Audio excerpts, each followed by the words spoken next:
Dakong sunog sa Cagayan de Oro City, miulbo ang detalye atong siron pinaagi sa live report ni Clyde Macascas. Clyde. Real mebot sa fourth alarm among sunog diin mi danyo sab kini og sobra 2 milyones pesos. May nalang kay wala nasamdan sa mong insidente. Tama na lang sa paghilak ang 19 anyos nga si Junith. Diyang naabtang gitabang na sa kabomberuhan ang iyang boarding house nga gilamoy sa kalayo pasado alas 12 sa udto adlaw Merkules. Gikan pa siya miuli sa Talakag Bukidnon, apan mao na lay iyang naabtan sa iyang pagbalik. Sumala sa mga unang nakabantay sa sunog, gikan kuno sa usa ka kwarto ang kalayo. Sanglit paspas kining midako, igo na lang siya mitabang sa pagpagawas sa mga gamit sa mga boarders. Tanaw na ako ang kalayo ganiya, gamay pag yun. Una ili makabalde siguro, mapalong pa siya kay ayaw pa magasugod. Tanaw ko, nabay ilang mga gripo, ako kita, di, concentrate na lang kong hakot computer pagawas dito.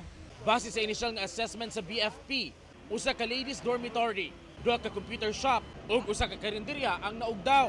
Kapin 2.5 million pesos sabang gibanabarang danyo sa sunog nga miabot sa fourth alarm. The possibility is kung nasa sulod sa kwarto, most likely kining electrical ignition caused by overheated electrical appliances.